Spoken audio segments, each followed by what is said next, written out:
31, aquele texto da mulher biônica, não. Aquele texto acaba com qualquer mulher, irmãos. Vocês sabem o que eu estou falando, né? Ou não? Sim. Eu sei. A mulher que sabe. Aquele que chama a mulher virtuosa, que aquela mulher não é virtuosa, ela é uma mulher biônica. Porque pode ver o texto diz que a mulher não dorme, o texto diz que a mulher de madrugada já está negociando com um navio que nem chegou, o texto diz que ela é do ramo agrícola, que ela planta vinha, o texto diz que ela é corretora de imóveis em montanha, se compra um terreno, uma propriedade, diz que ela é costureira, costura para a casa dela todinha. Irmão, pelo amor de Deus. Isso quer dizer, pastor, que a Aliás, mulher pode é ter uma biônica. profissão. Hã? Que a mulher pode ter uma profissão. É não, deixa eu revelar o segredo do texto dos irmãos, é que a gente não lê. Abra aí, bem rapidinho, Provérbios 31. É só ler o versículo primeiro que responde o texto. É uma questão exegética, hermenêutica. Claro no texto, é porque a gente só pega do 10 para frente, não lê o antes. Lê o versículo primeiro que está aí a resposta. Eclesiastes, é? Não, Provérbios. Provérbio não. 31, só no versículo primeiro. Ah, é mesmo, é das mulheres, né?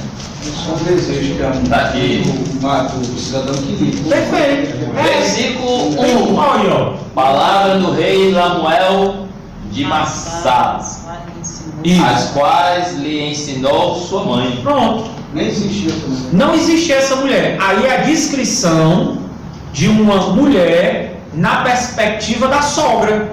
A mãe chega pro cara, a mãe do rei Lamuel diz: meu filho, quando você for arranjar uma mulher, arranja uma mulher virtuosa. E uma mulher virtuosa, ela tem que ser isso, assim, assim, assim, assim.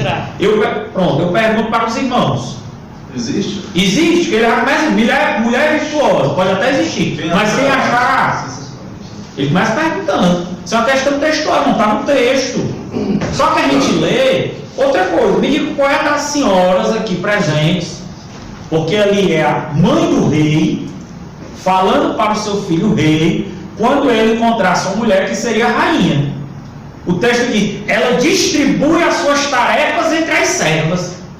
Quantas empregadas a senhora tem em casa para distribuir essas tarefas? É só a senhora, né? Pronto. Porque o mais que a mulher tem de empregado é o menino, quando é pequeno, que manda encher a garrafa. Aí quer pegar o texto e botar para o nosso. Rapaz, depois lá em casa a mãe era virtuosa, viu? Que eu varria a casa, passava o pano, Pronto, é o máximo que ela consegue, mas isso era na geração anterior. A de hoje, pergunte aí qual é que consegue que o filho faça alguma coisa. Está estudando. Menino, quando você manda o menino na bodega para comprar o pão, aí tem que comprar, não vou mais não. Palmada já vai dela. Desse jeito mesmo. O senhor ia perguntar alguma coisa. Que eu mando, ele está estudando. Está estudando. Esqueceu. Eu estava quieto É sobre os principais e as potestades. Estou me tentando ver aqui. Irmão, Vai. eu esqueci. Graças a Deus. O senhor já fez. Ainda bem que ele ainda faz a gente. Irmãos, agora nós entramos em outra questão muito legal do Espírito Santo, que é a questão dos dons. Certo? E aí, assim, sistematicamente nós fazemos uma distinção entre talentos naturais e os dons do Espírito Santo. Os talentos naturais, apesar que a sua causa, a sua origem também procede de Deus, mas nós entendemos que os talentos naturais, como o nome próprio sugere, são aqueles que a pessoa já nasce com eles, com certas habilidades, com certas aptidões para determinadas áreas.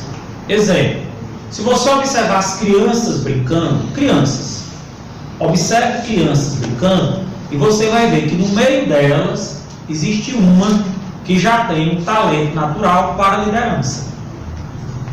Ele já puxa a brincadeira. Ele já diz como é, onde é que vai ser, quem vai ser, que hora vai ser. Isso é um talento natural. Certo? Na escola, quando a gente faz algumas atividades com os adolescentes, a gente já começa a descobrir que alguns têm facilidade para falar, para se expressar. São talentos naturais. Na igreja, às vezes por outro, aparece um adolescente que nunca teve uma aula de violão. O menino aprendeu sozinho. Pegou ali o violão, pegou ali a baqueta fazendo a bateria, começa a bater e aprende. São talentos naturais. Isso é uma coisa, é uma categoria.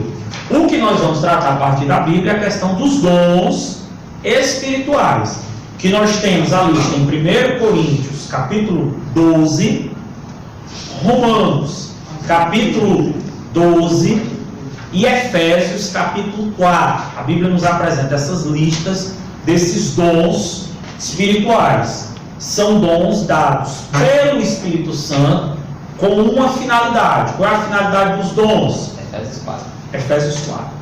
Para a edificação da igreja. Os dons são dados pelo Espírito Santo para que a igreja possa ser madura, desenvolvida, aperfeiçoada, edificada. Então os dons, eles têm um objetivo, a edificação do corpo de Cristo. Claro que alguém, algum indivíduo, algum meliante, alguma entidade pode utilizar os dons do Espírito de forma errada. Isso nós somos mais do que sabedores. Mas os dons são dados pelo Espírito Santo com o propósito de edificar a igreja. Vamos lá para a lista de Romanos, capítulo 12, para a gente ver. Disseram com ele Oi. que Deus ele dá o dom e não toma. Deus dá e não toma. Então, antes de eu ler o texto do 12, vamos ler o capítulo 11, que fala sobre isso. Romanos, capítulo 11, versículo 29. Deus não toma o dom. Isso é verdade. E o cara fica fazendo coisa errada? Deus não toma. Ele não tira, não. Deus não toma. Deus não tira. 11, 29. Vai, Tiago. Esquisito. Não, é esquisito para nós. Porque os dons e a São vocação de irrevogáveis. Deus são irrevogáveis. São irrevogáveis, são sem arrependimento. Uma vez que Deus dá o dom ou a vocação, o camarada pode estar todo desmantelado. Deus não toma. Agora, nós podemos enterrar o dom, que é outra coisa. Deus não vai tomar. E um dia nós vamos prestar conta do dom. Lembra da parábola dos talentos? Ele distribuiu, deu talentos, dons diferentes para cada um, segundo a capacidade deles, e um dia ele volta para prestar conta. Deus, quando dá o dom, quando dá a vocação, quando dá o ministério, o serviço, ele não toma. Mesmo que a pessoa esteja toda desmantelada, Tiago. Agora, um dia, nós vamos prestar conta desse dom. Segundo Coríntios. Mas se o cara tiver todo desmantelado, Jesus voltou, e aí? Como é que vai prestar conta com ele? Ele vai prestar conta desse dia Sim, aí. Aí é com ele salva, mesmo. né? Porque o dom salva. O dom, exatamente, o dom não Não, eu salva. sei, mas eu digo assim, porque nessa condição que a gente vê, né, na forma de pensar da gente, é que Deus vai prestar conta com a gente, que pegou o dom, ele deu o dom, a gente trabalhou na igreja e tudo, e às vezes nós deixamos de trabalhar sobre aquilo que está dando. Isso. Mas com uma pessoa que, vamos supor, ele veio, trabalhou, se desviou, debandou, foi-se embora, morreu, Jesus voltou, como é que ele vai prestar conta? Quem sabe é Deus. Ele vai prestar conta com Deus. Após a morte, segue-se o juízo. Mas esse juízo não já é de condenação? Pode ser. Acaba chega aqui, ele joga Pode a ser. ideia. Pode ser Ele não condenação. vai. Olha, naquele dia eu te dei o dom, não sei o quê. Um texto mais claro que a gente tem sobre isso é aquele que Jesus vai falar em Mateus 7, que é uma questão interessante, porque como nós temos uma tradição da reforma protestante, a reforma protestante valorizava muito a questão da confissão. Tem que confessar, para ser salvo tem que confessar. Só é salvo se confessar. Se não confessar diante de Deus, dos homens, não confessar. Porque com o coração se crê, com a boca se confessa. Só que Jesus chega em Mateus 7 e diz: nem todo aquele que confessa, nem todo aquele que diz Senhor, Senhor, entrará no reino dos céus. Porque muitos naquele dia vão dizer: Senhor, mas no teu nome nós expulsamos demônio. Senhor, mas no teu nome nós oramos e fogo caiu do céu. Curamos. Mas no teu nome nós curamos, no teu nome nós abrimos igreja, ministérios. Mas, Apartai-vos de mim, porque eu não vos conheço. por quê? Vós que praticais a iniquidade. Isso. Ou seja, Jesus em momento algum diz que eles não faziam aquilo. Provavelmente eles deveriam realmente, efetivamente fazer. Agora, as motivações, os interesses, as intenções por trás, os desqualificavam, porque faziam pautado na iniquidade. Há um comentarista que vai dizer que Jesus os condena, que diz, porque vocês fizeram isso usando o meu nome. Em meu nome, vocês fizeram. Não fui eu que fiz. Acho legal. Qual é a postura do discípulo? A postura do discípulo é o que nós encontramos na parábola dos bodes e das ovelhas, de Mateus 25. Tive fome, deve beber, tive fome, deve comer, tive sede, deve beber, estava nu, me vestiu. Senhor, quando é que a gente fez isso? O discípulo faz e esquece que fez. O religioso não, ele faz e fica todo dia dizendo que fez, ainda posta nas redes sociais para dizer que fez. Senhor, nós fizemos. Não, meu irmão, se você fez para Deus, você esquece que fez. Aí é a diferença. Irmão Messias ia falar. Não, foi só com relação a uma coisa que o professor falou, uma indagação. A gente já tinha feito um preconceito no trabalho que a gente estava falando, né? A gente vai começar a fazer uma defesa a respeito da questão da atualidade dos dons, a probabilidade de uma experiência empírica, dentro da frente do cristianismo, coisas concernentes o quê? A probabilidade de, por intermédio da fé, você ter visões, você ouvir a voz de Deus, crendo assim, porque Deus ele é vivo, não está morto. Aí alguém vai fazer a seguinte pergunta. Se existe essa probabilidade, e ela está tão estampada nas Escrituras, por que é que mesmo de uns séculos para cá, de algumas décadas para cá, a gente tem visto a diminuição de determinadas manifestações espirituais no meio do povo de Deus? Aí uma das coisas que a gente utilizou como argumentação foi a seguinte, né? Foi a questão de um texto que saiu, foi no começo da nossa fé que Deus nos deu esse estalo. Uma das argumentações foi a seguinte: a Bíblia nos fala, alguém diz, mas não tem nada a ver isso aí com questão de manifestações espirituais. Mas se a gente parar para prestar atenção, tem tudo a ver. A Bíblia nos fala de uma mulher que já estava com 12 anos, que ela estava padecendo uma enfermidade, era um fluxo de sangue, ela já tinha gastado tudo que ela tinha. E a Bíblia nos fala que ela ouviu falar que ele estava passando, ela surgiu no coração dela um propósito: se eu tão somente tocar na hora do seu manto, serei curada. Mas é interessante que a Bíblia nos diz que, pelo fato das pessoas estarem apertando Jesus Cristo, houve a necessidade de ela usar uma estratégia. Qual foi? A Bíblia não declara com muita clareza, mas a gente pode usar uma conjectura e chegar à conclusão de que realmente ela se agachou para poder tocar na hora do seu manto. E a Bíblia nos fala que ela nem se apresentou de frente para Jesus Cristo. Simplesmente ela tocou na hora do manto de Jesus Cristo. Jesus disse: epa, para aí. Sinto que alguém me tocou, porque ele me salvou em tudo. E lá estava a mulher foi curada. Mas aí teve grande indagação. Jesus estava cercado de muitas pessoas crentes na pessoa dele ali. Então, por que foi que todas essas pessoas que toparam com Jesus Cristo, ao trombarem nele, não salvam virtude? É porque quando a mulher do fluxo do sangue tocou nele, foi com um propósito, de receber algo. Então a gente pode chegar a uma conclusão do porquê. De em alguns momentos, não estou aqui julgando o coração de ninguém, não, porque o coração de Deus, de cada um só Deus sabe, é como é indicador popular. Coração terra, coração de outra terra que ninguém anda mais. A gente pode fazer assim uma análise. Eu estava lendo aquele livro, o Século do Espírito Santo, que a gente, quando lê a capa do livro, a gente pensa que o cara vai falar somente a respeito dos últimos, do movimento pentecostal de 100 anos para cá, mas ele faz todo um levantamento histórico apanhado. Aí, a que conclusão o historiador ele faz a respeito das manifestações dos dons espirituais? É que sempre que a igreja ela está debaixo de pressão, a tendência são as manifestações elas se tornarem mais abundantes. Mas quando a igreja ela passa por um momento de bonança, a tendência são as manifestações diminuírem. O cara nem faz menção disso não, mas a pessoa que estava lendo fez menção do que da igreja de Laodiceia. A Bíblia nos fala que a igreja disse assim: rico sou de nada, tenho falta. Jesus estava mais de fora. Esse que chegou a falta lá. Então o historiador vai chegar aqui à conclusão, fazendo uma análise histórica. Sempre que a igreja está passando por um momento de bonança, a tendência é o quê? As manifestações espirituais, elas serem ignoradas. É o que tem a ver com a mulher de fluxo de sangue? Ela está debaixo de uma espécie de pressão. Ela precisava de uma solução para o problema dela. E ao tocar Jesus com propósito, ela sentiu a virtude dele. E os outros podiam tocar nele. Todo mundo trombou nele. Todo mundo bateu. Isso é pentecostal, entendeu o que eu estou dizendo? Entendeu. Né? Todo mundo trombou nele. Então, por que foi que não se animava? Foi que você então, é como eu falei, não estou querendo dizer que todo mundo era isso. Não tem também, você não dizer não. Mas aí você tem o quê? Uma sede maior.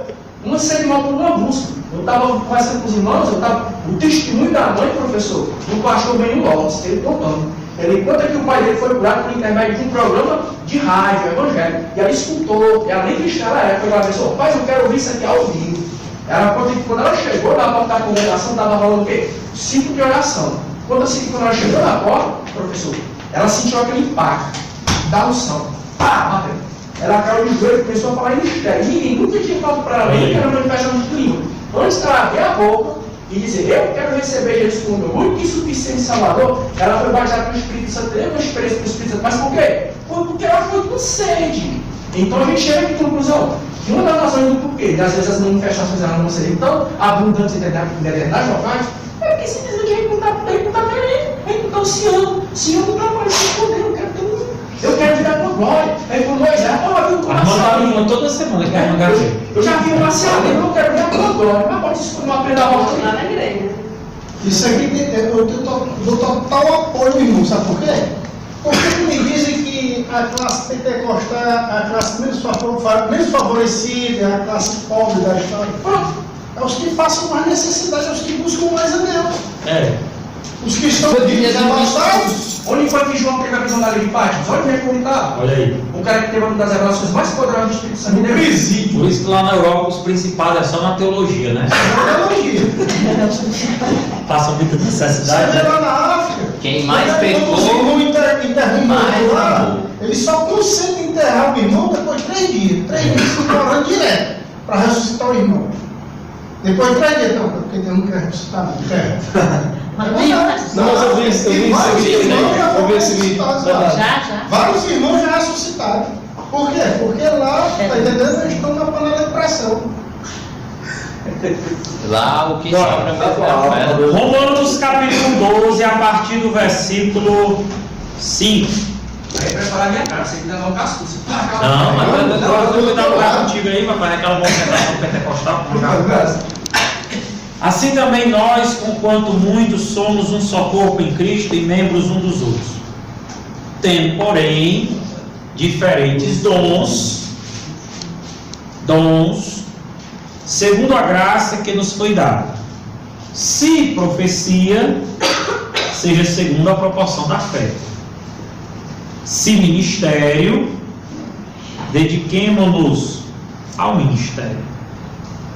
Ao que ensina, esmere-se ao fazê-lo. Ou que exorta, faça-o com dedicação. O que contribui com liberalidade. Anotem, contribuir é um dom. E Olha, ixi, meu irmão. Vou usar lá na igreja, quer ver se tá negado mais de fumar, tá?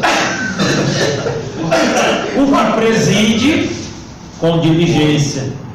E o que exerce misericórdia com alegria. Misericórdia também é um dom. Então nós temos aí alguns dons. Assim contribuir generosamente. Generosamente. Não, né? Hã? Ah, fé. É, tem que ser uma fé. É da viúva. Não é da viúva. Não, a da viúva foi generosa. Não, por exemplo. A viúva deu foi tudo.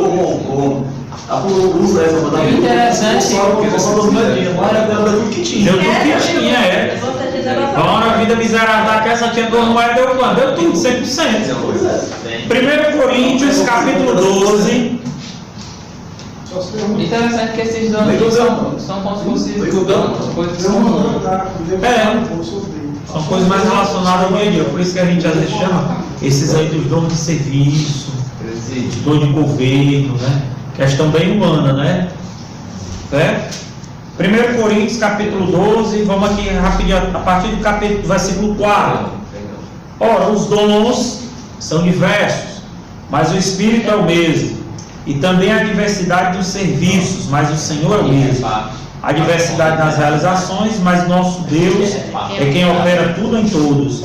A manifestação do Espírito é concedida a cada um visando um fim proveitoso, porque a um é dado mediante o Espírito a palavra da sabedoria, a outro, segundo o mesmo Espírito, a palavra do conhecimento, a outro, no mesmo Espírito, a fé, a outro, no mesmo Espírito, os dons de curar, a outro, operações de milagres, a outro, profecia, a outro, discernimento de espírito, a outro, variedade de línguas, a outra, capacidade para interpretá-las. Mas um só e o mesmo Espírito realiza todas essas coisas, distribuindo-as como lhe apraz a cada um individualmente. Então, temos aí outra O cara lista. disse que é variedade de língua. Essa variedade de língua aqui é a língua estranha, né? É, Bom, pois não. essa variedade de línguas É a glossolalia ou as línguas escritas do Paulo 14? Pois é, aqui nós temos aquela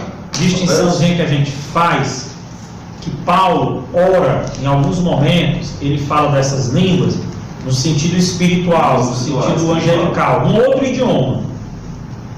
Quando em 1 Coríntios ele cita a questão, ainda que eu fale a língua dos anjos e dos homens, ele apenas está de forma poética exagerando, é a hipérbole. Ainda que eu fale todos os idiomas, sejam humanos ou sejam angelicais, espirituais. Quando ele trata, aí ele vem na sequência, quando ele chega no capítulo 14, ele está falando das línguas como essas línguas espirituais. Mas essa língua aqui? Essa língua. É porque aqui, ó. É porque ele fala que... Não é outro idioma aí, não. Porque como ele fala no 14, que fala essas línguas espirituais, fala somente entre ele e Deus. Não é somente a Deus, somente ele e Deus entende. Isso. Já que fala da interpretação, como é que eu vou falar e eu não vou entender se só Deus entende? Porque aí... Não seria de... Não. No capítulo 14, se eu tiver tempo, eu tento explicar o de Atos, que o de Atos é legal. No capítulo 14, ele está falando da superioridade do dom de profecia. De Atos, De Coríntios, 14. 1 Coríntios 14. Ele está falando da superioridade do dom de profecia em relação ao de línguas. Prova é que ele vai exatamente usar esse argumento. Por que a profecia é superior às línguas? E profecia aqui, irmão, não é o eis que eu te digo, não é o Escacite. não, profecia aqui é a pregação da palavra, é o anúncio da palavra. O profeta é aquele que fala a partir da palavra, é o intérprete da palavra. Então ele está dizendo que esse que fala a partir da palavra, a profecia, ela é superior à língua. Por quê? Porque a língua edificará apenas a pessoa que fala só, porque ela fala em mistério de Deus. Já aquele que está ministrando a palavra, a profecia, ele está edificando a todos, porque ele está falando e todos estão compreendendo. Mas se tiver alguém que interprete essa língua estranha, aí esta língua estranha se tornará compreensível e ela será semelhante à profecia. Então, por isso que ele fala do dom da interpretação dessa língua estranha. Língua estranha que não é outro idioma. Porque se fosse idioma, Paulo não mandaria a gente buscar. Paulo mandaria a gente estudar. Vale, O tradicional começou a me detonar, sabe o que foi? Ele falou que as línguas que a gente falava comumente no meio tradicional, as línguas estáticas, não são línguas da terra, não são línguas de Atos, não são línguas bíblicas. Não, as línguas bíblicas são as de Atos Apóstolos, são idiomas falados na terra. Aí eu puxei lá no capítulo 14 de Atos, que o princípio falou, que ele fala de uma língua que não é falar aos homens, não é direcionado aqui à terra, mas é direcionado a Deus. Então, se não é direcionado aos homens, então não é o idioma falado na terra, não. É uma língua diferente de Atos 2. Aí eu fiz a pergunta para ele. Disse assim, irmão, tu prega? Eu prego. Eu disse, irmão, quando tu está ministrando a palavra é direcionada às pessoas, ao público aqui na terra, ou a Deus? Ah, claro que quando eu estou pregando é para atingir o coração de quem está aqui na terra. Aí eu pergunto, quando tu está orando, a oração é para atingir o coração de Deus ou alguém aqui na terra? Claro que é para atingir o coração de Deus. Eu falo, então existe essa diferença nas línguas estranhas. As línguas faladas em Atos 2 foram para fins evangelísticos e missionários, por isso que foram entendidas como idiomas aqui na terra. Já no capítulo 14, é uma língua que é voltada para o devocional. Do mesmo jeito que tu está orando. Tem a tua palavra que é direcionada para Deus e tem a tua palavra que é direcionada para as pessoas aqui na terra. Não tem problema não, irmão. Então, quando a gente aqui na terra, a gente começa a falar essas línguas estranhas que não são idiomas, a gente tem que são aquelas línguas lá do capítulo 14, que são línguas voltadas para o devocional. Não tem problema não. Agora, professor, lendo história, só uma coisa que eu vi. É que o próprio historiador do livro do século do Espírito Santo, professor, ele disse que houve uma diminuição numa coisa. Qual foi? Foi na língua que é falada como um idioma aqui na terra. Aumentou mais a questão da língua estática. Ele até fez menção da primeira irmã que foi batizada pelo Espírito Santo aqui no Brasil, que ela falou um idioma. Tanto que a pessoa que estava no momento começou a chorar. Ele estava falando a língua da minha terra natal. Aí o historiador ele disse, no século do Espírito Santo, que duas coisas estão diminuindo com o passar das décadas e dos séculos. É a questão da diminuindo o número de intérpretes para interpretar as línguas estáticas e as línguas como idiomas para fins missionários lá de Atos 2. O que está aumentando são as estáticas. Pois bem, e aí a outra listazinha dos dons é Efésios, capítulo 4, versículo 11. Está escrito: e ele mesmo concedeu uns para apóstolos, outros para profetas, outros para evangelistas e outros para pastores e mestres, doutores. Então aqui, irmão, nós encontramos essas três listas onde Paulo, Romanos, Coríntios e Efésios, Paulo faz essa apresentação sobre esta amplitude dos dons. Repito, eu entendo que os textos não são exaustivos no sentido de dizer apresentar a totalidade. Existem outros dons. Se a gente pegar, por exemplo, o próprio texto de 1 Coríntios 13, quando ele vai falar do amor, ele usa aquelas figuras de exagero, hipérbole, e ele dá a entender a existência de outros dons, como por exemplo, ainda que eu entregue o meu corpo como sacrifício, o dom da abnegação. Se eu ser totalmente despojado, aquela pessoa que é capaz de abrir mão de tudo. Se os irmãos me permitem exemplos católicos, como a Madre Teresa de Calcutá, que abriu mão de toda a vida dela, o próprio Francisco de Assis, que é aquela pessoa que é capaz de abrir mão de tudo em nome da proposta, em nome da causa, em nome de um ideal. Eu entendo que isso também é um dom. Então, assim, esses textos não são exaustivos. Paulo está apenas sinalizando a existência desses dons nestas comunidades para a qual ele está escrevendo. E outra coisa muito importante, irmãos, que é diferente, é a questão do fruto do Espírito Santo. Gálatas, capítulo 5,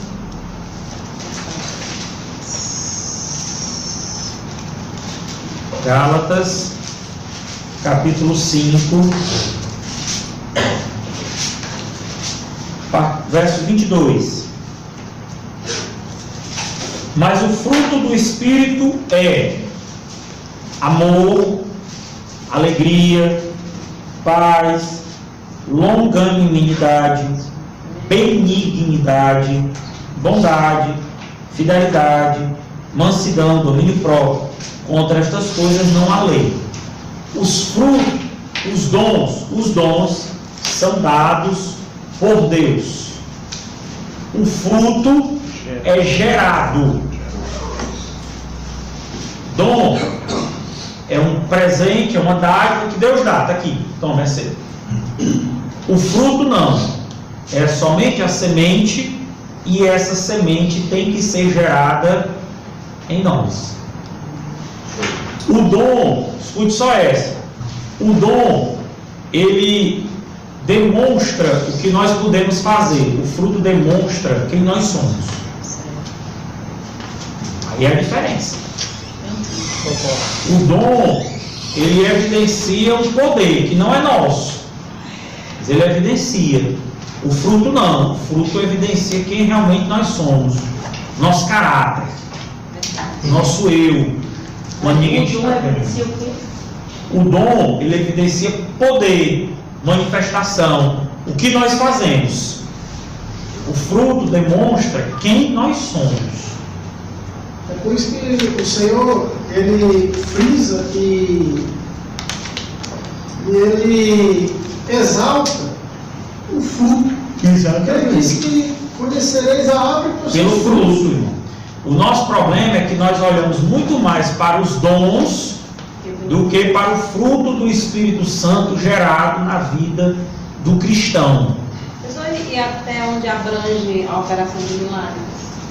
Porque tem o dom de curar, né? Tem o dom de que curar. é só referente a curas. A cura. Mas milagres abrange até o todo. a O todo. O milagre envolve até a ressurreição do morto. Porque o morto está morto, ele não pode escolher. Operação na natureza, tudo. O que Jesus fazia? Pode ser tudo.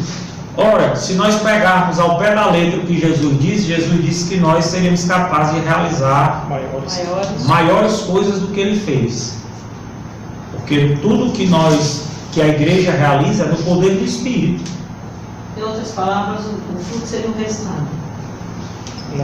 O fruto ele seria a virtude, como se fosse a causa da nossa ação.